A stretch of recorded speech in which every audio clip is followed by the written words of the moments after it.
Hi, this is the Real Journey Podcast, and I'm your host, Matt Cole.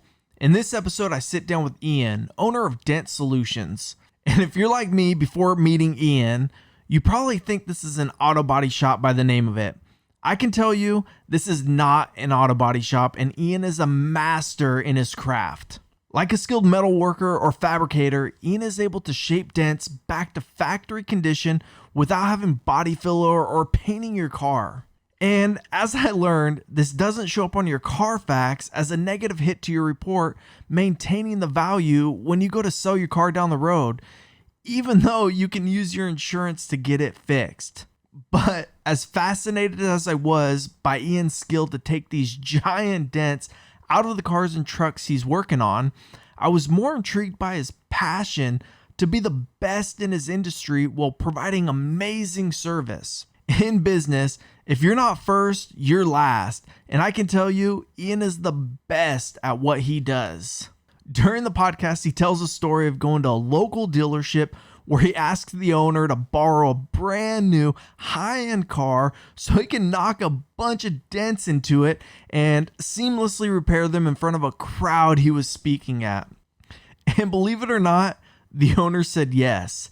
This is a direct reflection of Ian's mastering of his craft and being the best at what he does. We talk about doubling down and the mindset he took into this current pandemic we're going through. And it was not a poor me, but rather I'm going to do whatever it takes to come out stronger and better to support my family and my community. Ian, your passion and work ethic has truly inspired me, and I know you're going to inspire everybody who listens. Thank you for sharing your story, and without further ado, please enjoy the Real Journey Podcast. Ian, welcome to the Real Journey Podcast. Thanks for having me. Man, it's my honor having you here. Your shop's amazing, by the way. Well, thank you. So how long have you been at the shop? You know, this shop, we took about a year to clean it up and make it nice, you know, kind of put my own little footprint, my own little print on it. And about a year into it is when we had our open house. So okay.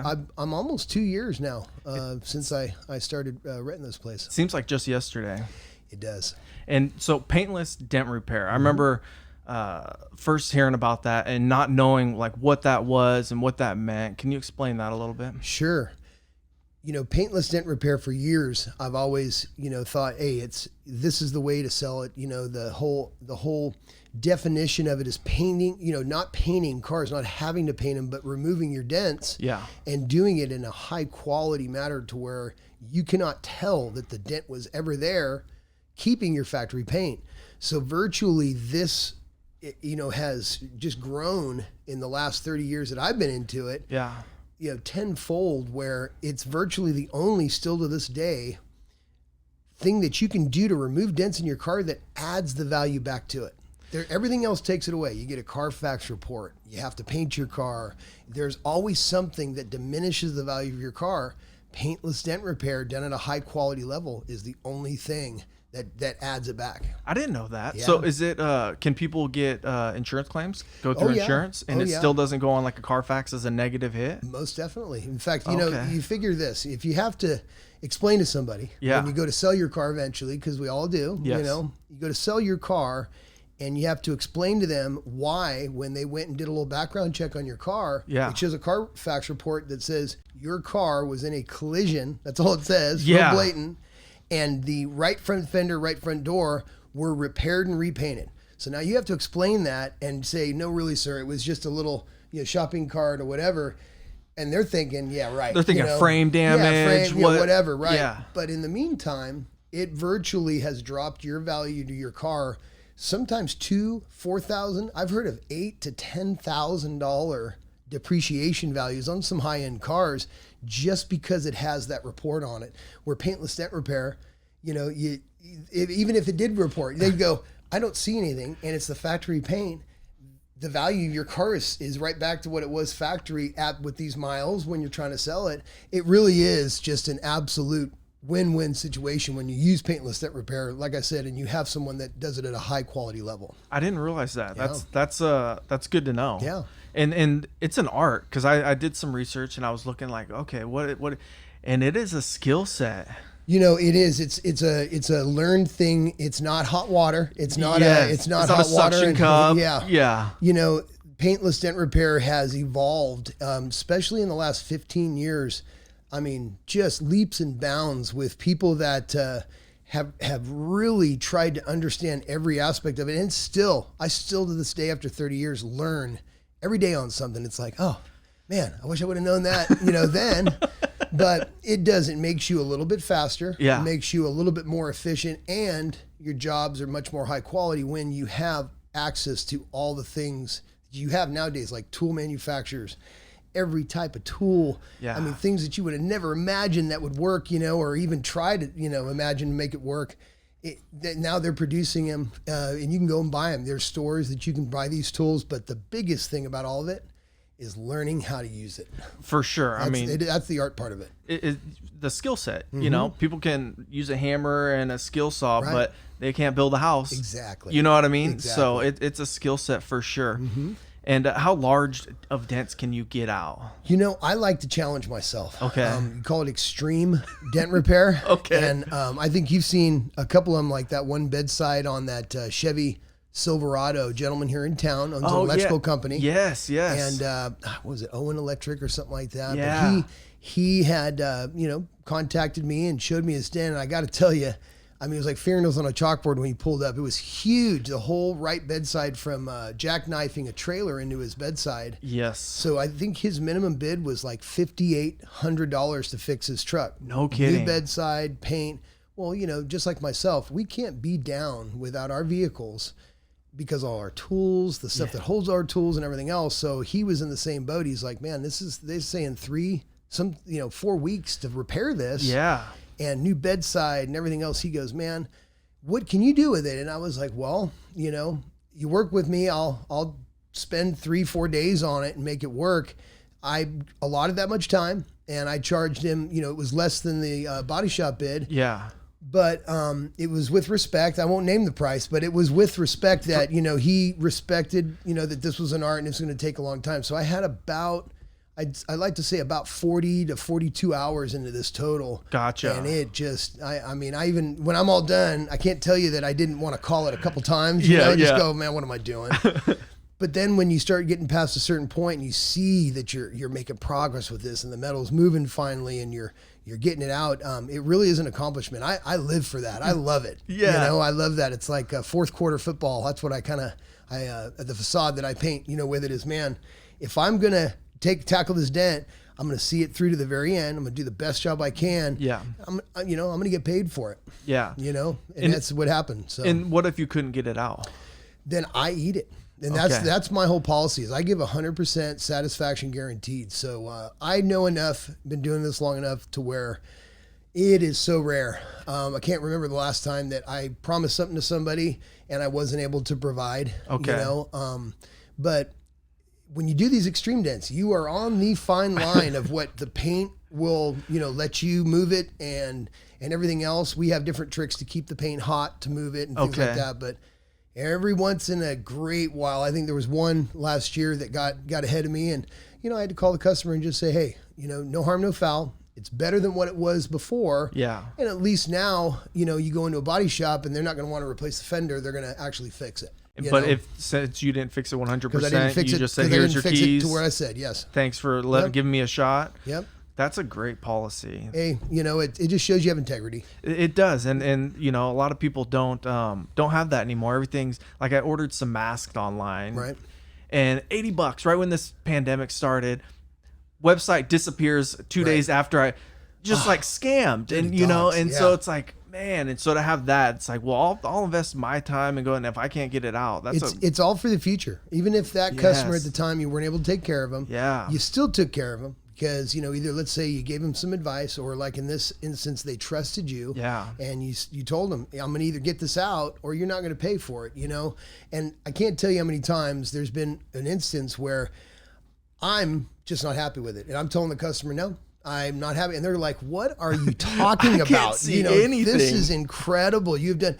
And I'm like that. I just really want for there never to be an instance where somebody looks back and says, he he really didn't take care of me the best that I think he could have. I want everybody to go, man, this guy went over, above, and beyond. And I try to teach my kids that because that's what I was taught. How old are your kids? 24 and 18. You look too young to have a 24 and 18-year-old. Thank you. Well, I started young. Let's just put it that way. I started real young, and the goal was to be able to still keep up to where they're going. Man, I want to be as fast and as hardworking as Dad. So I think I still put the screw to him. Good for you. So make sure that's the case. That work ethic, teach them, and just got to do it. You got to do it, man. It's so important. Got to drive it home, especially nowadays, man. Man, I'll tell you what, that's the one thing I think a lot of people, and it's not just something that they learn and it's immediately, done. Yeah. It's something that you got to consistently remind and enforce, I remember my dad, when I first started working, my parents didn't really care about school. Like they knew, they're like, yeah, he's not going to do this homework, whatever. We're going to pick and choose our battles. Right. But when I started working and getting paid, my dad was like, you're getting paid, you better be busting your, you know what? And he'd be up there, like he'd take me on jobs and we'd race, and just that work ethic. Tell you, somebody that taught me work ethic, my dad did, but my grandpa, bless his heart, Jim Moore, the man I wrote a story about him when I was younger in grade school, and it was called The Fixer, and it was about how my grandpa, how I saw him, was he could fix any motor with a screwdriver and hammer. That guy could walk up to anything and get it running. A little bit of gasoline, a screwdriver and a hammer. That guy, all of a sudden you turn around and the sucker's running, or he would always take it upon himself, like with our family. You got some weeds back there. He'd come over and visit, every week. That was the way our family, our family, thing was every week grandmas came over after church. We sat down, had dinner. Grandpa was, just real quiet, but boy, he didn't really even have to say much. He could just look across the table and you knew, okay, I need to go pick that up off the floor or do this or that. But he was the type of grandpa to where 6 a.m. Yeah. Parents are gone. He's watching us. I'm up. My grandma's in there making waffles, breakfast with the eggs and the bacon, and and we'd go out, and he had some railroad ties sitting out in the backyard. And it's like, what are those for? Well, son, we're going to plant seed. We're going to plant some grass for your parents because they need lawn, and it was like, well, what's the railroad ties for? Well, you put the chains around your waist and you drag them across the yard. Yeah, that's what my grandpa did. So, as much as I complained about it back then, I remember these memories and I remember how hard it was that day at 100-degree heat, going out there and pulling these railroad ties across the yard. But, I think that is, without me even thinking about it, those memories are what drive me. It's like I'm constantly pushing, to do a little bit harder. It's instilled in you. It really is. And so with that work ethic, how's business now? Yeah, I'm so blessed. With everything going on? I really am. I kind of had a mindset when all this stuff went down. Now, granted, remember, dude, we're Napans, okay? Yes. I'm a Napan, and I'm proud to say that because we have gone through some crazy things in just the last decade. This town is resilient. Earthquakes, fires, fire after fire, and then, I can go on, and it comes down to, the recession, floods. Floods, dude. It's like, goodness, right? Well, this came on and, I kept saying, we've been through stuff, but this is so much different. This is so much different. What the heck's going on? Well, you know what? Rather than trying to figure it out, I'm just going to put my, nose to the grindstone and really start pushing and bringing back what I call old school. Okay. So I've got, detailing skills. I've won, car show detailing, awards and stuff like that when I was much younger. Okay. That's what kind of brought me into the paintless dent repair, and we'll get into that. But, I have all these different skill sets, touch up, I have some, auto body from being in paintless dent repair skills. I want to make sure that I can offer these things to my customers if in fact paintless dent repair slows down. So, man, I'll tell you, I did a couple of custom, paint corrections for some friends, and I call them VIP customers, right? Yes. And ceramic coats and things like that. And it just picked right back up. It was only like 1 week of slow, and then the dents started coming. And I mean, I've just been really blessed, man. It's the only thing I can put around it is God's really good to me. And would you say work ethic and then attraction, like mindset? Because Right. you went into that, like there's two mindsets. Oh my goodness, poor me, poor this, Right. or hey, this just hit everybody. Right. I can either feel sorry for myself, or I can go and be like, okay, what skills, what do I have to offer? Bring that stuff back to old school. Yes. The old school is, dude, get on the phone. Yes. Call up all the guys or all the bros in my case that have been, dude, don't you think that you can, put me in? And no, man, I'm just too busy. I'm like 3 weeks out. Well, now you're looking at, you're not pre-scheduled out for dent repair. All the dealerships that you have that you've worked so hard to keep, they've literally closed their doors, laid everybody off, have a sign up front saying, don't know, 2 months from now we'll open back up. That's a huge wrench. So showed my son. I was like, let me show you how to do this, man. This is how we do it. So we're going to stay busy. We're going to still make, what we can to survive and everything. And I'm proud of that. I'm proud Good for you. We've done really well. That's a great lesson. And so let's back it up now. So how did you get started in this? I've always loved vehicles, but amazingly enough, I wanted to be a chef. I wanted to cook. I like to eat. If you couldn't tell, So I've always, cooked with grandma, cooked with mom in the kitchen and stuff like that, the home cooked meals, and then went on to do some chef's assisting for Gil Holiday. Okay. And Ken Behring was at his estate. I'm talking 10, 11, 12 years old. Okay. Church functions. We would go. They introduced us. So, okay. And where was this at? Ken Behring was the owner of Black Hawk and Black Hawk Museum and Black Hawk in Danville and stuff like that. So I met Gil Holiday at our church. Okay. He was the head chef, lived on the quarters at Ken Behring's house. Gotcha. And just incredible experience. I got to see ice sculptures these guys were making in huge ballrooms. This is the dude's house, you know what I'm saying? And then from there, I just always wanted to do something. I always wanted to be busy, so I started doing Did that inspire you, seeing somebody very successful? That mainly it was the fact that they wanted me around. They were like, you know what? This kid is always working hard. He's always here. He's available. Like when we call him and say, hey, would you be interested in doing this? Yeah, let's do it. Okay. And then I do a good job. So carrying forward, not getting away from the story, I was always like that. So at 17, before I graduated high school, I knew I didn't want to go to college, man. Okay. My parents were forcing me. They were like, come on, Well, I went into one of the dealerships my dad insured because he was an insurance agent. Okay. And acted like I had something to offer him. And I walked in and just said, hey, to the owner and the GM, I literally walked right up to their desk and I said, hey, I've got a service that I want to offer you. It's custom detailing. These guys have like 30 detailers working for them at this time, right? And they're both kind of grinning at each other going, look at this kid, right? Yeah. And I'm like, so we can start, working out the pay plan and doing this and that, and these guys are like, all right, come here.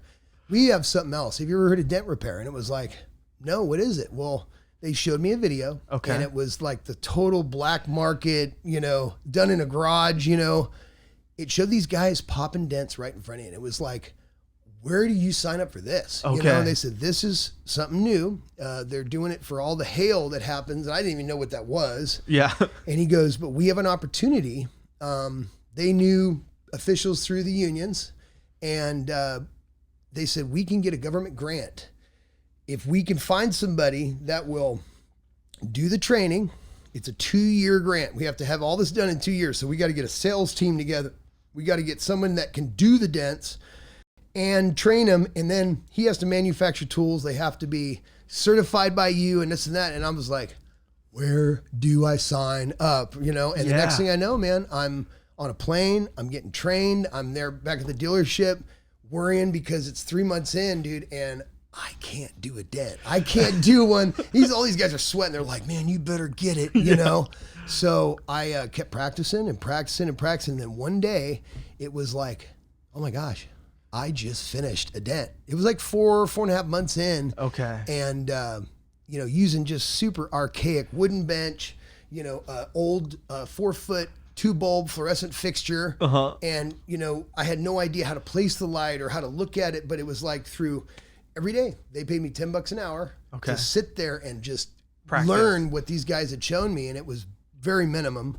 But then I started getting it. And then as soon as I could do a dent where I could knock one into a hood and take one out really quick and it was perfect, we were off and running. I was doing sales. We were doing meetings with different union body shops. Okay. And the deal was to train 240 journeyman auto body techs within a 2-year period. Okay. And sometimes the classes were 10, 15 guys at a time for 40 hours. Okay. And then they went back to their job and were supposed to train for 40 more hours. Well, these guys are gone for a week. Yeah. They're the lead journeyman bodyman. When they get back, they got work they need to get done, cars that need to get repaired. So they just pencil in that they had practiced it, and then they'd get repaid by the state. Okay. So made a lot of great connections. So you were training everybody. Oh yeah, at 18. So that was over when I was 19 years old. I trained 235 journey level techs through the state. Okay. Yeah. Very cool. Yeah, it was quite an experience, man. And so you're still working for the dealership at this time? Actually, correct? No. See, they only hired me, and it was a separate entity, but it was the dealership owner that had the upfront money to do this class. Okay, so he started a new business around you. Professional technical training. That's exactly it. Gotcha. Yeah. Okay. So when I did that, and then it was over, he got his money from the state, got his check, and when it cleared, I go in to open up the shop and it's locked. And he's like, hey, you did everything you said you're going to do. Go grab yourself 2 sets of tools. We'll be down in a minute, unlock the doors for you so you can grab them. And you're off on your own. No kidding. And there it is, man. That's it. That's awesome. And so how valuable is that versus going to school? You basically got paid to learn. And teach. Right. I can't even put a monetary amount on it, man. It's priceless. It was just absolutely priceless. Kids go to school nowadays and they pay so much money. Right. And what I was just talking to my niece about this the other day, telling her, get an internship, go work for somebody in some field that you enjoy, get that skill for set. free, and get a skill set. Yeah. And so I just think that's so valuable. It's huge. It's beyond measure. I think what's really missing in the schools nowadays is, auto shop. Yes. Just something that they can get their hands into, that they're not having to pick up their phone and look at a social media page before they answer a question or something nowadays. I mean, it's really been lost. It has been lost. And how much more did you learn since you had to train? Because I always find whenever I teach something, I learn so much more. I thought, when you're 19 years old and you're given this position, man, I'll tell you, I was king. I was the king of the mountain. Okay. Or so I thought. Yeah. And then as time went on and started my own shop in Pleasanton called Absolute Dent and Detail there for a couple of years, I soon learned that, boy, it'd be nice if I knew how to do taxes. It'd be nice if I knew how to really run a business, where that you have to make $400 a day to make bills and everything else. These are things that you're not taught. So I guess the street smarts are where I really excel, because boy, I was dished right in the middle of it and had to come up, had to keep making it happen. And so let's go back to, you got your tools. Mm-hmm. So what did you do right after that? You got your tools and you're like, okay. So I wanted to continue training. So I actually had brought my mom because she is so talented herself with writing and sales, and our whole family, my dad, my mom, and myself, we were the triple threat when it came to selling or doing anything. And I brought her in as the office manager. Okay. Well, now that the training's over for professional and technical training, it was like, I'm going to open up my own shop. We have all the connections. We have all the stacks and stacks and stacks of names of body shops that were interested in getting trained. Yeah. Why don't we just carry it on where they're paying for it, and we'll keep training people? And it lasted for about a year. And it was just like, after I trained about 20 more guys through my shop and everything, I just kind of lost that love and feeling. I wanted to kind of expand my own thing. I wanted to, do detailing and dents and hire some more guys, and instead of training all my competition, and But yeah, again, I didn't know how to run a business. Yes. And so I left that. I actually lost that shop, Okay. just kind of was a little bit overwhelming for me. Okay. And right at 20 years old, lost that, went to go work for a couple other people. But that's when I really started to learn, Okay. that I'm not the only one, that it's really, really hard to run a business and Yes. pay your bills on time and learn how to be, learn how to be patient with stuff, it's going to come in time, and you're going to learn things that are going to make you more money, and you're going to be able to have more services. And that's where I bring it back to old school. That's why I keep saying that. Yeah. Is, learning all these things, working for different people, like professional detailing there, car polishing over in San Ramon. I worked for them as the lead manager and head detailer for a year and a half. Okay. Then went on to work for Dent Pro for 2.5, 3 years. Learned a lot through Dent Pro. Did you? The Okay. corporate scene, and a Yeah. lot of guys do. A lot of really good technicians Yeah. have worked for like Dent Wizard, Dent Pro at one time. Is it because they're so systematized? Very systematized, but after a while, when you get real good, Yeah. you're like, man, I can't believe it. I'm still only getting paid this, and I'm the one selling all the accounts and everything like that. So yeah, there's a time when I think each tech, what I've seen especially now lately, is the time when they just go, hey, I've been with you for 15 years. Nothing's changed as far as my pay scale, but I'm getting all these other guys trained for you and everything else, and they leave, and then they're super successful because they're excellent technicians, and Gotcha. they got it down. They got that plan, that systemized plan down now. Well, our path is always, so like for me, when I was in the grocery industry, I was in the grocery industry for 10 years. And, I always say, I wish I would have gotten to real estate way back in my early 20s. But that 10 years in the grocery business, seeing multiple hundreds of people every single day, having to, at one point, I think the store, I was grocery manager and there's 100 employees. And so, I'm somewhat in charge of a lot of what's going on. I learned so much. Yeah, but we, all these different things are stepping stones to be better at what we eventually choose. Yeah. In our path. But I couldn't be prouder. Now I got my son. My oldest is working with the company. Yeah. And Zane and then Quentin.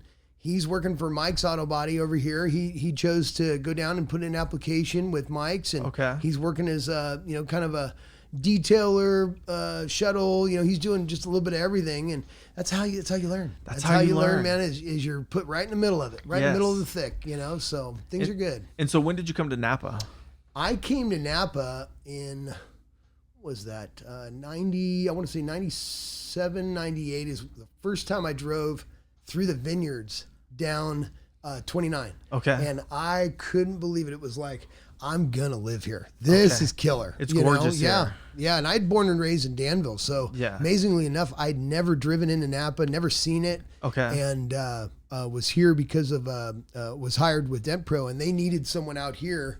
They didn't have a tech. So that was where they stuck me, and they said, you're going to make things happen. Let's see it. And, within the first month, I got Rookie of the Year, and I got, I had all these awards and accolades and everything. Just kept pushing and met a bunch of great people, and it really has been a great place. I'm really proud that I found this place. And so talk about that, getting accounts and that piece of it, because without sales, without clients, without customers, you have no business. No. So dive into that. What did that look like? Like, say your typical day getting clients back then. The first thing that was told to me was, man, you're going to have to compete with, there's a dude out there who's been there for a long time, and he's really good. And man, we don't know if you're going to be able to get it from him, and that drives me, dude. I will show up at dude's house, how you doing, man? Let's go eat some dinner or something. Yeah. The worse off I'm told that I'm going to be is I'm right. I like to put myself right in the middle of it. So I'd get to the dealership, and I remember the owner of the franchise for Dent Pro that was driving me around. He goes, we're going to be really tough to, get in with it. And I've already walked away from him. I'm already high-fiving one of the dudes, and, oh man, no way, really? And we're talking, to create that center ground with someone, and to, show that, you're no different than me. I'm no different than you. whether I get work from you, I'm going to make you laugh. Yeah. Okay. We're going to have fun. Yeah. And a lot of times that breaks the ice to where they're like, all right, let's see what this dude can do. Yes. You know, and that's where I'm going to blow your mind. I'm going to show you some stuff that you probably never seen before. And I still to this day have that whole attitude when I go to meet somebody, you know, call it pride, call it, you know, professionalism, but I call it, you know, call it Ian, man. I'm just that guy to where I'll walk up and, oh yeah, well, you know, you got a little dent here, and then I'll knock another one right next to it. And they're like, dude, this guy is crazy. But that creates a memory. Yes. And these memories never go away. I still to this day, I went to a car show. Here's a story. I went to a car show for the Napa Car Club here in town. Yep. This gentleman, Dick Long, excellent guy up there next to Silverado Country Club, had a beautiful house. I mean, dude, this place was a museum in itself. But he asked me to speak, and so I get a hold of Kenny Ross, the owner of Team Chevrolet at that moment, and walk up to Kenny and I'm like, I don't know what he's gonna say to me about this, but I went, hey Kenny, those new CTSs that you have, can I borrow a black one for this car show? And he's all, what are you gonna do with it? I said, I'm gonna knock dents into the driver's door and take it out for everybody. And he looks over at his partner, Michael Drinker, and he goes, dude, if this was anybody else, he goes, I would tell you to get the heck out of my office. He goes, but I know it's gonna come back perfect, man. He goes, go ahead. And he throws me the keys to a brand new CTS Cadillac right on the showroom floor. What year is this? This is in, I think it was a 17 or it was like 16 or 17, somewhere in there. Okay, so not that long ago. No, it really wasn't. Okay. But I still, to this day, get people that walk up to me and they're like, I was at that show. Okay. And, dude, that just blew me away how you were knocking dents in a brand new black Cadillac door, man. And it was perfect when you were done. But again, those memories never shook half the people's hands, you know, never really knew them, but they've got something in common with me. You know, we shared something. They're like, man, that is so cool. And that's, I think people lose that, you know, having that center ground with someone. Yeah. I always try to find it, you know, in everything. I try to find it in any conversation with somebody because I know that if I create that memory, they're going to think about me the minute I walk away. First, and people respect, like people who work hard or have a skill set or have really honed their craft, really, I think, respect other people that have done the same. And, They do. And so there's that mutual, like, this dude's put in so much time behind the scenes that you're not seeing. And people that have done that, they respect that. It's paying those dues. It's paying the dues. And people know. They're like, this person can feel paid. it. Yeah, they can see it. Yeah. They can see and feel it. Yep, exactly. And I tell my son the same thing. You know, they've got an in. You know, they know, a lot of people know that's, you know, those are my boys. Yes. You know, especially Quentin. I got to say, you know, when this kid finally wakes up and comes to work with me and comes to really, you know, do this thing, dude, he doesn't even need to say anything. He's literally a carbon copy of me. You know, looks just like me. You know, I was like, dude, you're gonna make so much money, bro. You look so good. You know, no, I'm joking. But anyways, you know, and that's the thing is, people know him. Yes. They know who he is. Yeah. And my son Zane, and so he's already got an in, and I'm like, dude, you don't even understand the struggle. You know, walking in. Used car manager screaming at you, I've had all you damn vendors in here all day long. And you have to say something, do something where you're not working for free, you know, to make some money because your family depends on it. But man, you got to keep this account. You got to get in there. You know, how are you going to get him to where he's not going to have all the other vendors come in here? And, you know, it's a thought process. They're definitely, it makes him think because he's never experienced that. He literally, you know, I go, hey, this is so-and-so and so-and-so. I give my son cars, you know, and then I walk away and leave, and he's working all day. Gotcha. But I'll tell you one thing about Zane is it doesn't end there. Yeah. He has to perform. So he's kept these accounts. He's picked up more. I got him a Chevy, Vassar, and within it took almost 2 years, dude, of pushing and pushing and pushing. And then we got announced that now he has Toyota. So that wouldn't be the case because I'm not doing them. He is. So he's creating a name for himself. And I get to this day, I get all giddy, man, when people call me up or you know, a nice, you know, young lady calls me and goes, yes, is Zane there? And it's like, well, yeah, who's this? Well, I would like some dents done, on my car. And it's like, well, I'm Ian. I'm the owner of the business, Your ego starts kicking in. I know, but I would like to have Zane work on my car. Okay, we get Zane, but that's the thing is I'm proud of that. I'm proud that he's making his name for himself, and that this business, you can't fake it. You cannot fake it. No way. And you built that foundation. So he should be able to build off the platform that so now he can elevate to a new level. And then now if he has kids and if they have the same drive, right. or if they go on a different path, but right. you set a foundation that the next generation can build off right. of. Proud of that. Yeah, that's so cool. That's so cool. And so do you still do trainings? I will. I'll train, I'll train. I usually, to be totally honest with you, I see looking back that most of the people that I have trained, say the last few that I've trained, are my competition. Okay. And they're, in close by cities and everything. And it's, it just, it turned out to be to where, there's just no way around. Most people would say, well, why aren't you friends? Why?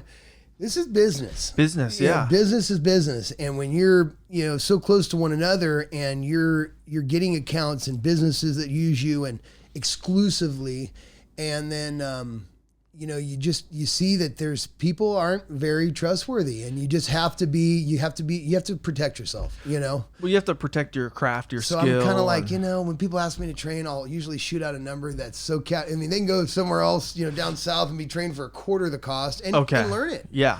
So it's like, honestly, I'd rather not.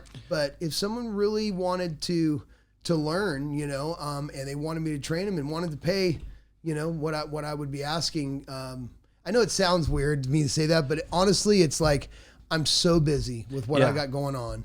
And for me to make what I push every day, working 10 to 12 hour days, they're going to pay a lot of money to have me, train them. And a lot of people, it's like, man, it's such a small inkling amount for what you'd be able to make when you get good if you keep it up in practice. Yes. But a lot of people don't see that. They're like, there's people that are training for like $4,000 or $2,500, and they're like 3-day classes down south. Yeah. You are not going to be able to do dents, much less compete with somebody like me or even, someone that is, that was trained with someone good at all, ever, because you haven't learned the fundamentals of paintless dent repair the way they should be taught, And once you get to that level, your time's way more valuable. Oh, most definitely. My wife, she does e-commerce and she designs and makes purses and she manufactures stuff and she used Don't tell my wife that. Yeah, but it's like a niche. It's like Star Wars and like Right. that sort of stuff, geeky sort of stuff. So it's a little niche, but the stuff that she makes, people ask for custom ones, Right. and she used to do it, but then it's like it just takes so much time, and I'm like, well, just start charging more. And then at first it was $400. Well, I don't want to do the custom. I like doing the stuff with her own great creativity. Right. We'll charge $600. Yeah. People would still buy it. Charge $800. Isn't People that crazy? still charge $1,500. Yeah.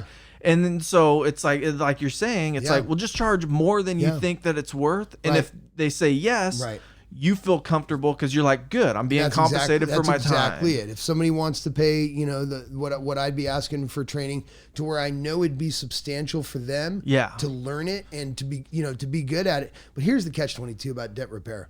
I've had guys to where, they are giving it their whole heart. I mean, they have literally restructured their life, sold their homes, refinanced things, done stuff. And they're like, I'm all in. Yeah. And about 2 weeks in, it's like, dude, we need to have a talk, okay? Because I don't think you're going to get it, bro. And I mean, I'm sorry that I have to, that has crushed me, to the point to where for a while, I didn't ever train anybody for like almost 7-8 years after that, because they'd ask me and it was like, I just kept having that back in my head where, man, this guy literally restructured his life and he just could not get it, There are a couple of people that just can't get it. And then there are some that are literally savants. These guys, they pick up a tool. A gentleman that I had working with me here recently, I won't name any names, but I watched him for years at another job that he was at. We conversated. Every once in a while we'd catch up and, work out or do something, and just always was quality. I mean, everything he did was 110%, 150%. Yeah. And it was like, okay, that would be the guy. And I'll tell you, it was a miraculous discovery. But that was only after 2 to 3 years of him consistently going, I'm just not getting it. It's not happening, Ian. I think I'm going to have to quit and go do something else. And it's like, dude, don't give up. Yeah. You know, I can see it in you. Even though you've never done one dent that I like, I know that it's going to happen. And it turned out to be to where, you know, he was incredible. Like, he was incredible. His work ethic on top of his skill set. Okay. Oh man, you know, but it's an acquired thing. You gotta push. You gotta learn. You gotta have someone that's showing you the right way to do it, because it's real easy to be taught wrong. Yeah. And almost impossible to get out of that. You know, that mindset. So many guys that are doing dents now, been doing them for 20, 30 years. Yeah. You look at the finished work and it's like, yeah, it's great. You know, you're wonderful. You know, but that's just it. It's good, but it's not great. Yeah. And to be great, you have to know how to get to that point. Because you're doing high end cars too. Oh yeah. Yeah. So you're not just doing the run of the mill. Those are stressful, man. I gotta admit, you know, when you're working on a $500,000, $1 million car or something like that, you know, God love it. I love the social media aspect of it, where I can post a bunch of pictures and everything, and hey, look at me. But it's definitely, you got the bead of sweat coming down your head, you know, even though it's 60 degrees, you know, where you're working, you're hot under the collar, because man, you know, one little slip, one little wrong push, and it could be devastating. But you know, you always pull through in the end. You always pull through in the end. You got to. But yeah, no, I love what I do. It's a passion. I've dedicated pretty much my whole adult life to this, and I'll tell you, there's a lot more people like myself in this industry that are as passionate, maybe even more than I am. Okay. About the paintless dent repair and helping people to understand it more, to advertise it more, to have it more well known to the insurance companies and stuff like that. Because crazy enough, it still isn't as known as it should be. Yeah, I don't think I would know about it if I didn't, know you and came across you. It's crazy because I'm like, what does that even mean? Paintless? How you could fix it? What I thought the paint cracks. Right. And the general public is the same way. You know, with all these people that are totally out on YouTube channel to just get views, and they've got, God knows what, sucking the thing out of the door, or they got a kettle of hot water and they're showing how dents just miraculously pop, or a can of, what is that, the freeze spray or something like that, the duster, the Freon. Come on, people. If it was that easy, there'd be a guy in every corner doing it. Yeah. And that's just it, is there isn't, because the metals nowadays, aluminums. Okay. There's cars made out of magnesium. There's all kinds of different things out there. Yeah. And, these cars that people are purchasing, there's a reason why your small SUV that, when you were younger only cost $15,000, now it's $100,000 for these SUVs. Yeah. And it's not just because the fancy rims, it's because the high end materials they use to make them. Yeah. The bracing in them, the airbags and sensors, and you got to know all this stuff. You got to know, because in some of your stuff where it's like a rear quarter panel or something, you got to know where can I drill into here to get the tool in there, to get it back there and nowadays pop it. Drilling is a last resort. Okay. Drilling's a last resort. Okay. The first thing you want to do if you can't access something and it's gone leaps and bounds, and let's say the last 15 years, is glue pulling. Oh, okay. So different glues for different temperatures and humidities create different pulls. There's slow pulls, there's slide hammer pulls, there's bridged pulls, and each one does something different, the way that it'll pull with the different types of glue. I mean, it's just it's mind-boggling, the different tabs, how you open up a dent when it's sharp, and you can get the center to pull. These are the only reason we know these things is because of time in, time out. Time on the tool is what I call it. Yeah. So the more time you have behind the tool, but now they got videos. There's video archives that guys have created for the PDR industry. For instance, Dent Trainer, .com. Mike Toledo and John Hiley, good friends of mine. These guys, talk about actually being the front for the training. Online, these guys have pretty much started it and finished it all in one pass. I mean, they've got archives of like 400, 500 videos. Oh, wow. And from everything from glue pulling to sharp dents to creases to aluminum repair. And they show different tools and different techniques that people, how to read it in the light. So, I mean, there's a lot to it. Again, it goes right back to that art. that you were talking about. And that helps your business too. Oh, totally. Because you have someone, let's say me, I'm like, oh, I'm handy. Let me go on YouTube and see if I can get this dent out, right? All the time. And so you come up with, these videos, and then you're looking at it and you go, well, maybe this isn't so easy. Let me see if I have somebody local. And then boom, it drives traffic. So it helps the whole industry. Right. When It we does. share and you're like, hey man, here's, and so that's what There's I find. nothing worse that you could say. I'm not comparing myself to a heart surgeon, but let's just say, someone calls up their heart surgeon and goes, I fixed part of it. I was wondering if you could fix the rest of it and how much it's going to cost. It's like, tell me that's not fingernails on a chalkboard, So I got one of those this morning. That's why I mentioned that. But yeah, that's the thing is, I usually charge more if it's been messed with because there's a method, and you can usually bring up the metal in a way to where your finished product is going to be excellent. Yeah. Where if you go up a little bit too much in one area, now you're having to concentrate on that to smooth it out and do this. It's more work. Yes. And even though the main blunt of the dent might look a little smaller in your eyes, we look at it and it's like, oh my gosh, man, I've got to totally clean this up to bring this up. And metal and aluminum it takes a long time to figure out how to move it, especially when you start getting to the bigger stuff and bracing and different things like that. But yeah, the extreme dents are where I really like to do it because I'm able to do one dent and spend a day on it. I like that. A lot of guys don't like it. Okay. There's hail. Yes. Hail guys. They like to do hail because they travel around and they'll set up to a storm and make huge money. And some of these guys are so fast because they've been doing it for so many years.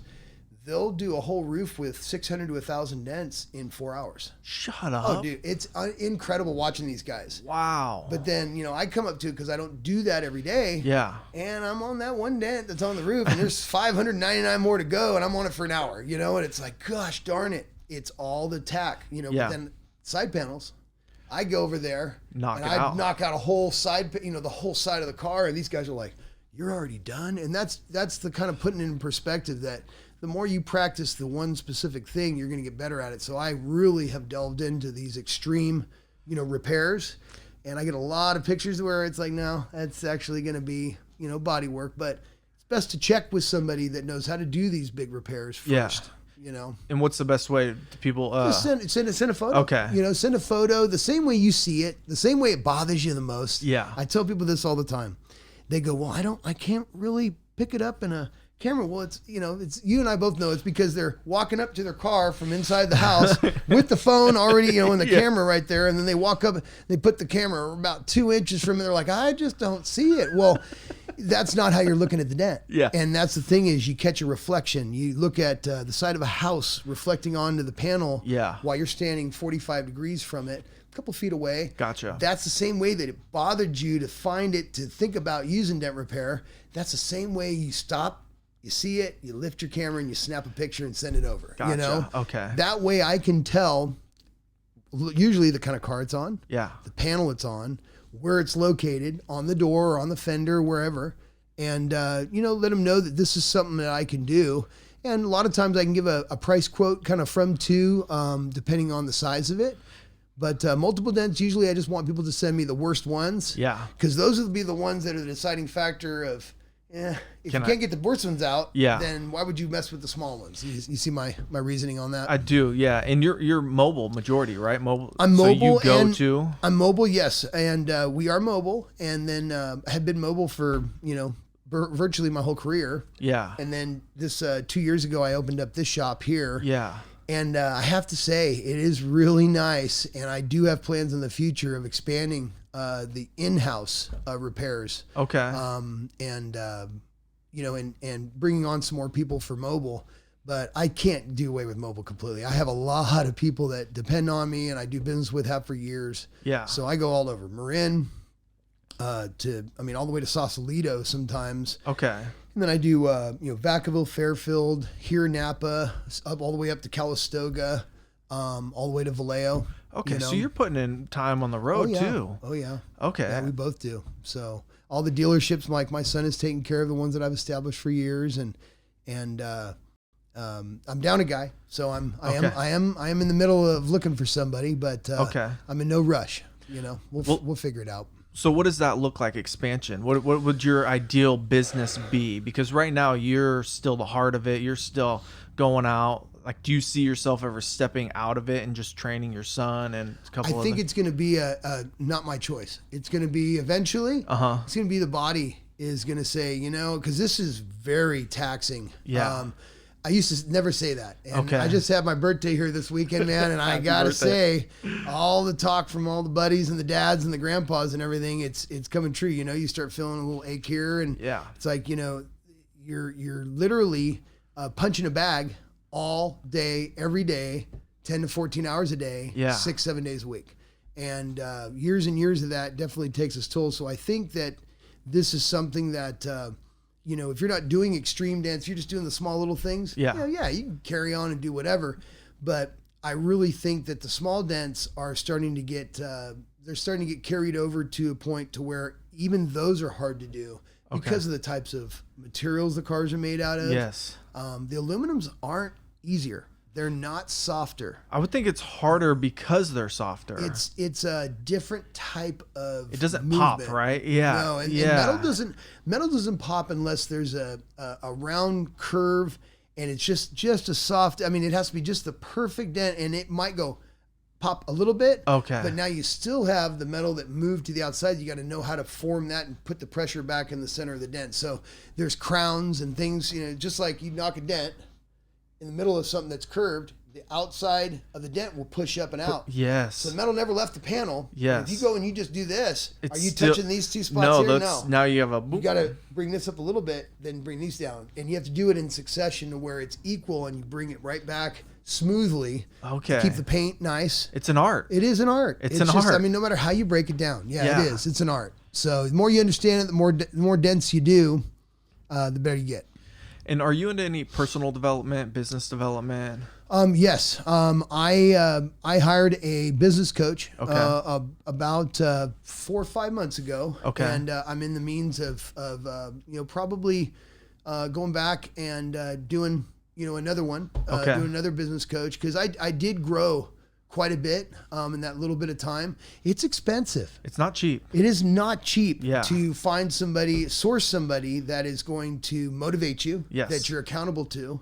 But I really feel that there should be someone that knows your first and last name every time you talk to them in your once a week meeting or what have you. Yeah. I really feel that someone should, for the money that you're paying them, away from the meeting, come to you and say, this is what I figured out about you. Yeah. Now this is how we're going to make you grow.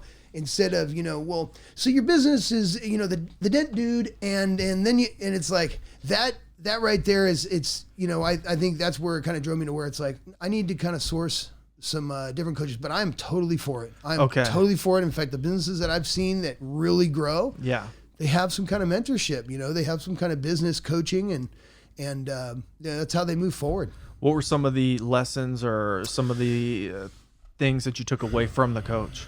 Oh man, the thing I took away from the coach the most, because I've had 3 different ones. Okay. And I'm picky. You're a high energy guy with high standards. So the coach better be on his game. Dude, all three of them were kind of scratching their head, and I saw this, and right off the bat where we're having our initial meetings, or we're in our first, second month in. Yeah. And they're just like, usually I would be going through and talking to you about, let's how we're going to grow this.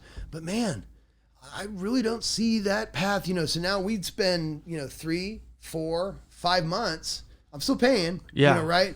And all we're doing is we're just trying to find a ground to where it's like, is this really what you want to do? Is this how you want to do it? So I think a lot of it comes down to someone that sees that I want greatness. That's what it all comes down to. And I know that I'm not going to settle for anything less. And do you understand where I'm kind of coming from with that? No, I do 100%. I want greatness. No, you are. I could see. I'm drive for it. Because a lot of coaches, unfortunately, they're coaches, and that's all they've been. Right. And so, because it's really easy to be a life coach or a business coach. So to actually find somebody who's built the business, run it successfully, and at a high level that offers amazing quality and guarantee, that's going to be harder to find, Right. and you're going to have to pay for that coach too. Yeah. And so what are your weaknesses where you're like, man, I want a coach to help me in this, because if I got over this hump, this would take my business to the next level. Man, and it was hard for me to even see that it was a weakness. But, and I know what I need to change. And I just keep procrastinating. Another day goes by. And I procrastinate some more, and another day goes by. What is it? And that is, the phones. Like, learning or not even learning, because I know what to do, and I've done it before, and when we do it, it works great. But there's something that keeps driving me back to answering them myself, being the person that is the contact person in between. Okay. While I'm trying to do the dent. Yes. And I'm trying to tell someone else what to do on this job over here. I try to do it all, Okay. And that's the thing is, you almost never can come down from that. Like, you can't get off that horse because he's running so fast. He's going so many places, and that's really hard for me to stop, take a deep breath, and go, no, I'm going to write this down. Yeah. This is how I want you to greet the customer on the phone. These are the questions I want you to ask them. Yep. And we've gone over it, and we do it, but then I still, I'm turning the phones back over to me. Why, Ian? Why are you doing that to yourself? Okay. But, a lot of people appreciate that. And I don't know what it is, but I just keep doing it, But every once in a while I get fed up, man, because it's like, dude, I'm trying to finish this dent. All I want to do is do this one dent, you know, and I'll call my wife, boy, bless her heart. She puts up with me for all these years. We've married almost 30 Congratulations. years now. So I don't know how she puts up with me, bro. I really don't. And so who was answering the phones when you? My wife. Okay. Yeah, she'll answer the phones, and everybody loves her. I mean, Yes. she's been with me for all these years. She knows exactly what to do and what to say and the questions to ask and everything. And I'm still that person that critiques her. So I had this conversation with my wife yesterday. Literally, it was the same thing. I got to do this. I'm doing this. I got to go. I got to go. And she's like, hey, we should calm down, and we should put some systems in place. Right. Mar, we got to go. We got to go fast. We got to make it happen now. Right. Are you going to commit to doing it now at 100%, at 100 miles an hour? Morning, dude. And she's like, yes, but I think if we slow down, fast is slow and slow is fast. It's hard for us guys to get that. It's hard, and we had this, and I had to get my ego out of it. Right. And I had to step back and go, okay, Mark, you, and she's way more organized than me, way more structured than me. I'm all over the place. Right. And so I'm like, okay, I need your help. I'm going to let my ego go. So I think a lot of people struggle with letting the pieces go. Letting go and then letting go at times and not having it succeed. And that's the whole topic of the problem. Yeah. That's kind of like my life story when it comes to bookkeeping, when it comes to, other things. It's like, I know exactly, and I'll set out a guideline of this is how I want it. Yeah. I want to have weekly ledgers. I want to show profit and losses every month. Yeah. I want to know where my business is so that I can move forward. Yeah. And this person will come in, and then the Okie from a Stokey comes into the back of me. It's like, oh, you're going to hook a brother up and you're going to give me that kind of deal, or whatever. And then they do, and they're great people, and we go out to dinner all the time. We do this and that. But then 6 months into it, it's like, bro, I haven't seen that general ledger yet. I haven't seen the profit and loss, Yeah, the books are a little messed up in QuickBooks. We need to go through those. It's like, I'm paying you to do that. Do it. Yeah. Okay, we're going to get on that. And then at the end of the year, my CPA is going, where did you find this guy? He is incredible. He's absolutely the best ever. And it's like, but nothing lines up what's on this piece of paper he's giving you to my QuickBooks. What's going on? And then it happens year after year because you get so busy and so in tune with your business. And then I just feel like I've gone through, because I've gone through so many scenarios where I've lost trust. Okay. And then you're like, oh my gosh, I'm not doing another year like this. Yeah. So then you drop hammer and, pay $180 an hour for somebody to go through and clean your books. And then it goes again and again where, what the initial bid was. So I guess what I'm saying is, the whole trust thing with me is, it's like, when you break it down, I spent all this time, all this money, sourcing other people to do things and doing all this other stuff, where then I come back to reality, and it's like, I'm looking at my wife and I'm going, if I would have just stopped, said, I'm not taking any more customers. Yeah. Taking 1 week and just did it. Yeah. It'd be done. Yeah. You know, and that's, I guess, because I still haven't done that. You know, that's the one thing I haven't done. Okay. But, you know, I guess that's my biggest hurdle is just going, man, I don't run a Fortune 500 business. I don't have 100 employees. Yeah.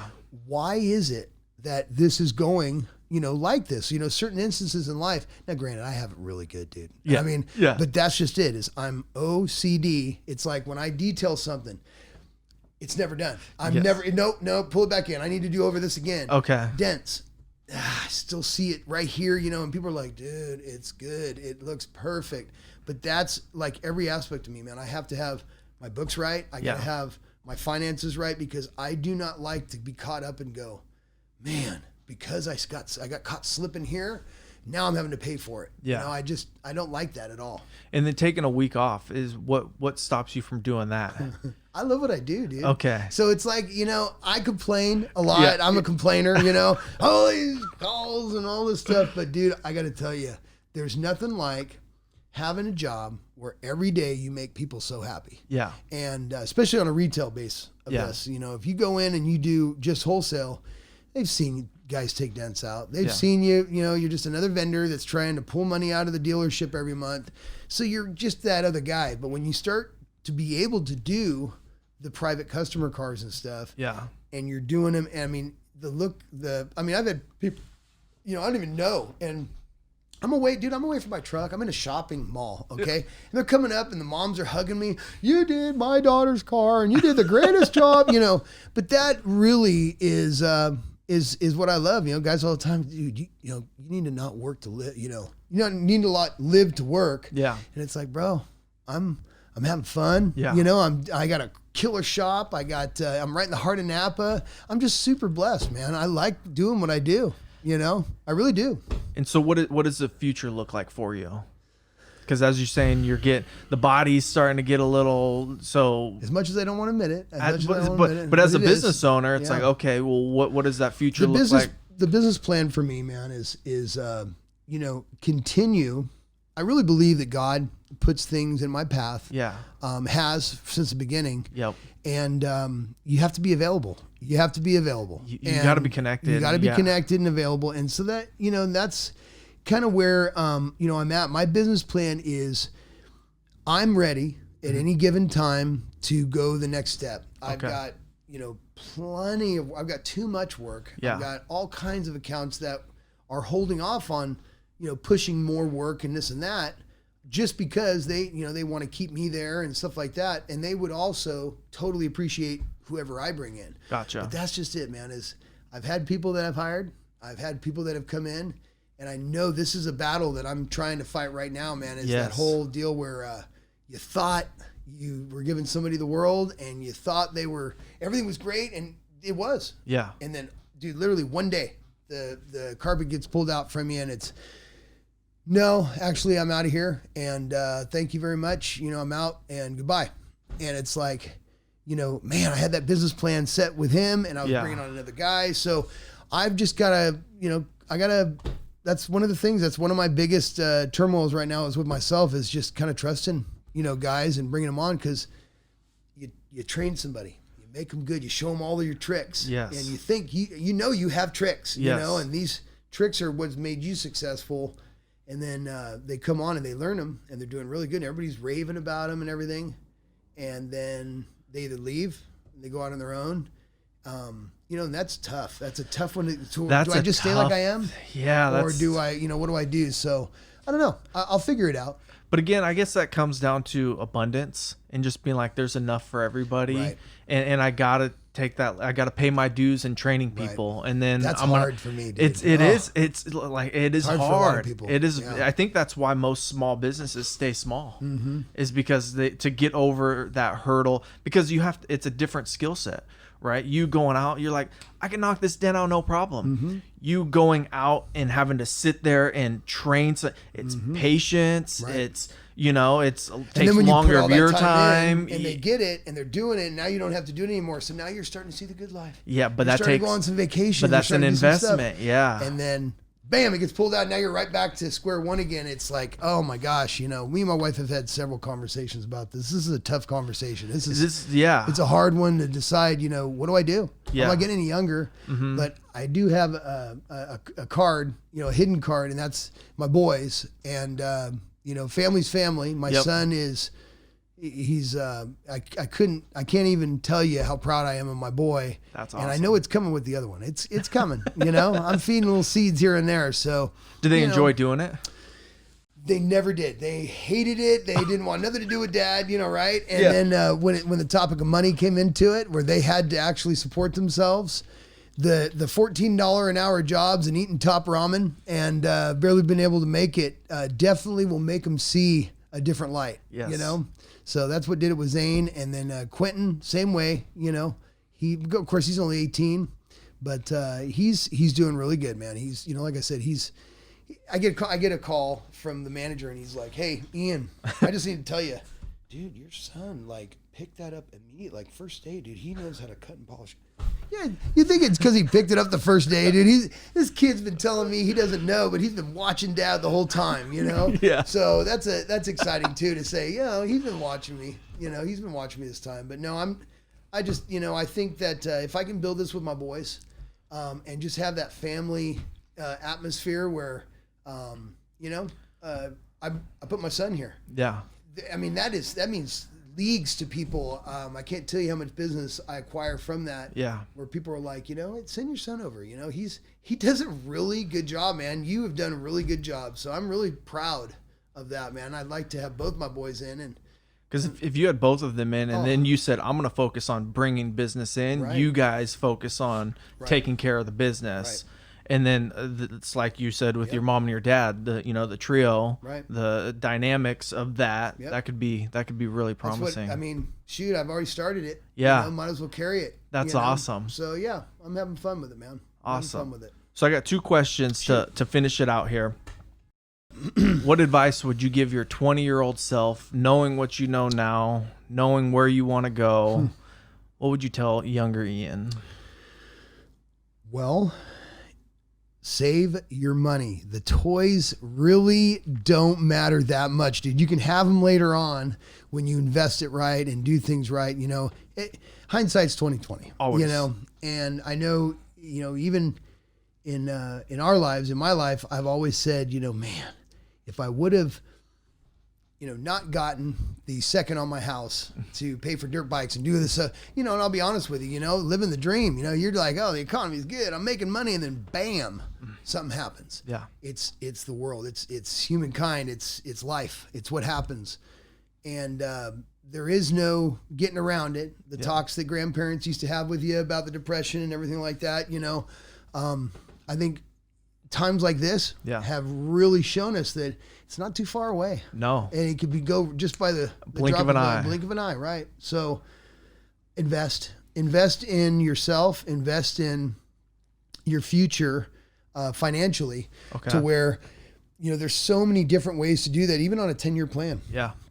And man, I'm going on 30 years of doing this. I could have done it 3 damn times, and that's the thing that I was saying to myself and my wife is, things are different on this next 10 years round that's my plan is sticking to it and investing in myself, whether it's in IRAs, real estate, really do something that grows your money, forward, pays you forward for it. Would you invest in apartments?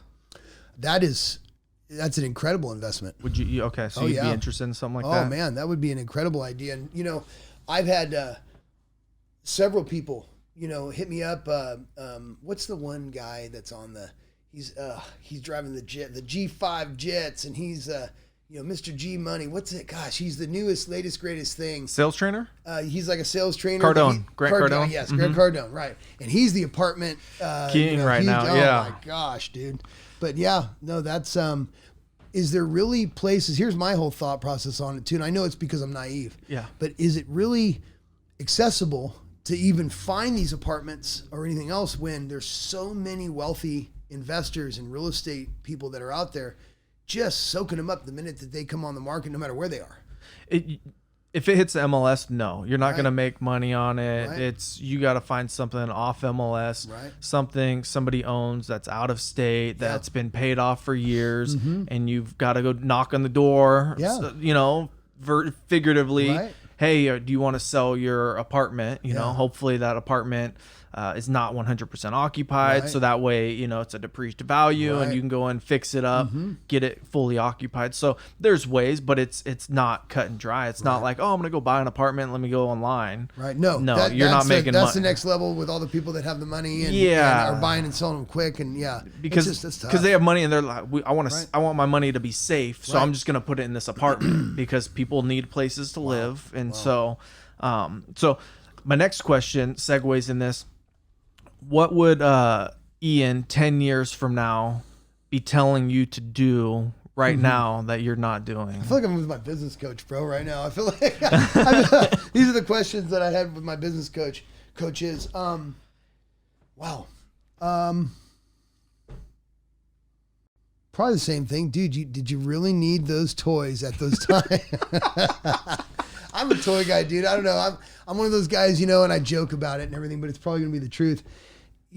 Coming in so hot, broken bodied, barely able to stand, but coming in sideways, smoking, clutch oil everywhere, just going, man, it was a ride of my life. You know what I'm saying? That's just me, But again, too, I know that eventually that'll wear out. Eventually that'll be a time where I'll be all, Ian, what did you do? How come you didn't just understand it? So I really would like to own some property. Okay. I would like to go in and get some property. This is the first time in my life that I'm positive. Okay. I'm not living month to month. Yep. It's been that way for a little while now, but even more so now that I don't have an employee and things like that. It's me and my son and everything. It's we're building for the future. Yeah. So I would like to own some property. My idea is to start off, with either an owner carry, something up in the Redding area. Maybe even as far as Oregon, and starting with something and then getting another piece, and doing that. But I would definitely like to get something here in California that's going to gain some equity. Yeah. But it's hard, dude. I think the housing market's going to go down. Yeah, I think it will too eventually. It always does. It goes up and down. Well, I mean, I think we're going to see from what happened right now, we're going to start seeing the repercussions 6 months from now. Right. Because there was 4 million houses that went into forbearance. That time's going to come up throughout the country, Right. but that time's going to come up when all of those are due, and now you're going to have people that those jobs didn't come back, Right. And they may have equity in their house, so they're going, okay, well, I'm going to sell my house now, and I think we're going to see an influx of properties hit the market, Right. and then I think there's not going to be as many buyers. I don't have a crystal ball, Right. but Well, won't you see like my house? Yeah. I could rent it out for $3,000 a month. Yeah, exactly. All day long. And it's like, if you have something with that much cash flow, yeah, even though it's 1,100 and change, it's still a 3-bedroom. Yeah. Right smack dab in the middle of Napa, at a great place you want a purse or something. You go and you walk right behind my house to go get it. You want a pizza? It's right there. Yeah, great location. It's just a really good location. So I've always thought I'm not going to sell that place. Yeah. I'm going to keep it, and it's going to stay like that. And I'm going to build off of the fact that I would like to rent it out, finish it completely, and rent it out and move somewhere else. But I would like to start now with purchasing a place, to have somewhere else, to live, not renting.